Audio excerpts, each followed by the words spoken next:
So, Sophie, where's your mother? Tulog na po siya. May pagod na siya. Napagod siguro sa work na kaya. Ba't ikaw? Late na, gising ka pa. I was waiting for you. Can you read me a bedtime story? It's already so late though. Why don't you just go to sleep? Please. Sige na. Okay, go to your room na. I'll get your book. Yay! Sophie, what book do you want me to read? The one we bought yesterday.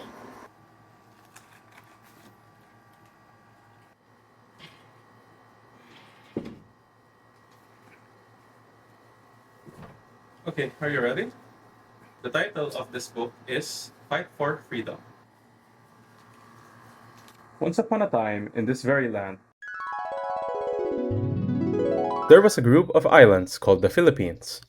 These islands were full of beautiful mountains, sparkling rivers, and strong, kind people.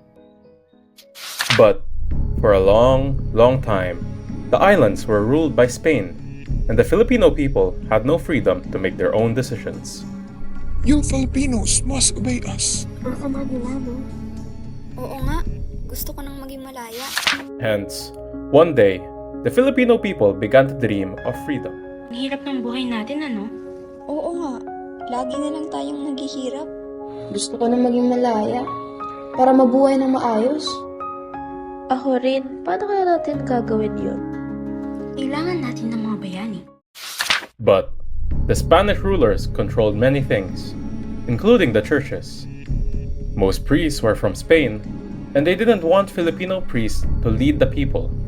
But soon, a movement called secularization started. The church is under Spanish rule. Only Spanish priests can lead. Bakit hindi pwedeng mga Pilipino mamuno sa simbahan natin? Hindi naman tayo masama, di ba? Kaya rin natin yan. And this movement wanted Filipino priests to take care of their own churches, instead of relying on Spanish priests. Dapat tayo ang mamuno sa ating sariling simbahan. Mas naiintindihan natin ang mga pangangailangan ng ating mga kababayan. Hindi tayo pwedeng umasa sa mga prailing Kastila magpakailanman. Panahon na para sa pagbabago. Ipaglaban natin ang ating mga karapatan at ang karapatan ng ating mga kababayan. But the Spanish didn't like this. They became afraid that if the Filipino priests were in charge, the people might start asking for even more freedom. If we let those Filipinos lead their own churches, they might demand more. We must stop this movement before it's too late. You must obey the Spanish authorities. And that's exactly what happened. More and more Filipinos began to think, if we can have our own priests, why can't we have our own government? This made the Spanish government even more strict, and things became very difficult for the Filipino people. You will pay for your rebellion. Hindi kami susuko.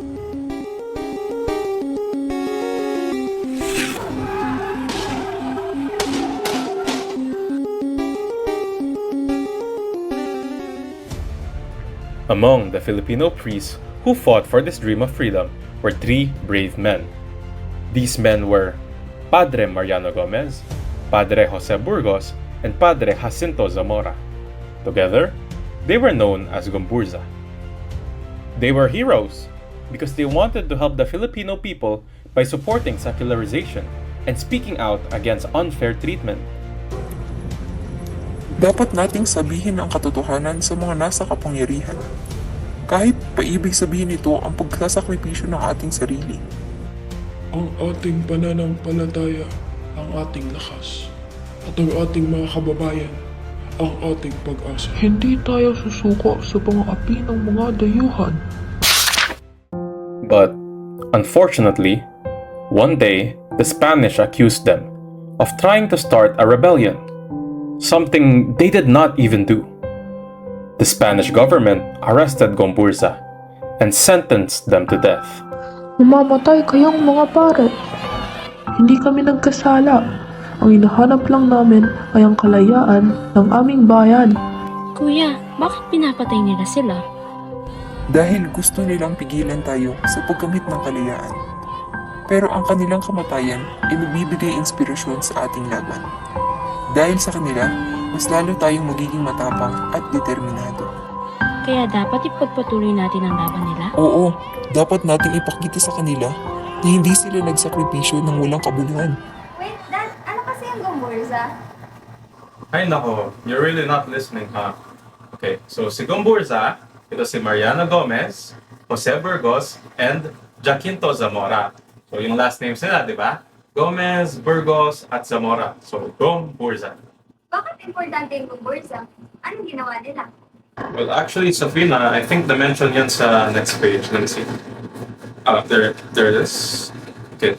When the news of their deaths spread across the Philippines, many Filipinos became very sad. But their sadness turned into anger, and more people started to realize that it was time to fight for their freedom. The death of Gomburza became a very important event because it inspired many Filipinos to join the fight for independence. They saw how brave these priests were, and they had to be brave too. Hindi ko mapaniwalaan na pinatay sila. Ang mga bayani natin ay nawala na. Hindi. Hindi tayo dapat tumigil. Dapat nating pagpatuloy ang laban nila. Ang kanilang sakripisyo ay hindi dapat maging walang kabuluhan. Tularan natin ang kanilang katapangan.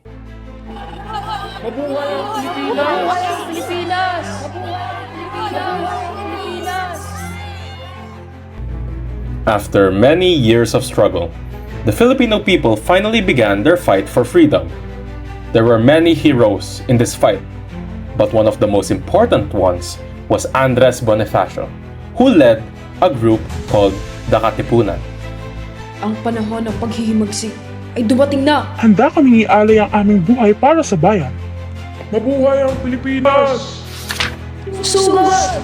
Taboy natin ang mga Kastila!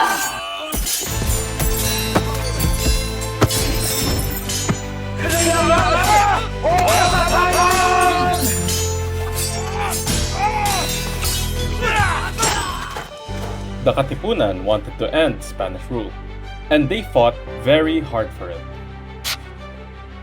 Soon after, another leader named Emilio Aguinaldo joined the fight.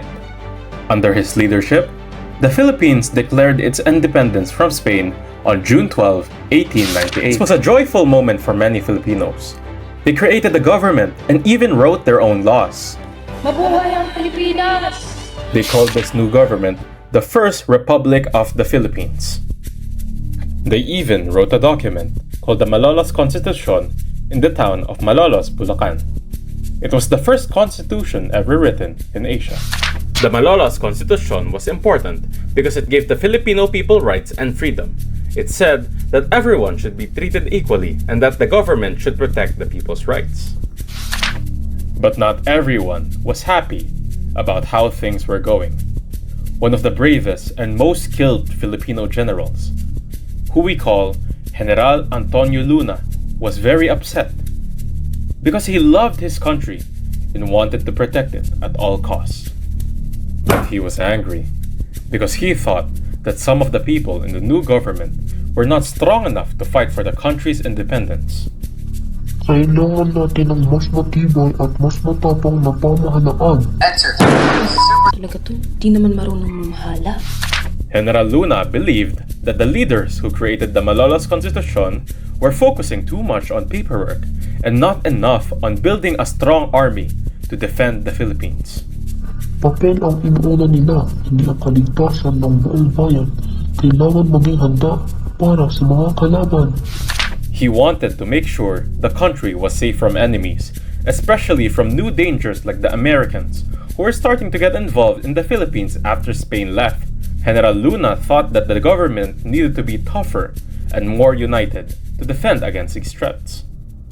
But some people didn't like how strict General Luna was, and this led to disagreements. Sadly, his passion for the country also caused people to fear him, and he was betrayed by his own countrymen. Sample mo nga, Dad. Sige na nga. So, kunwari, stairs to ha.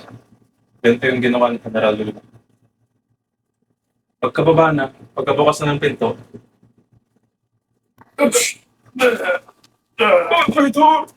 Dad ang OA.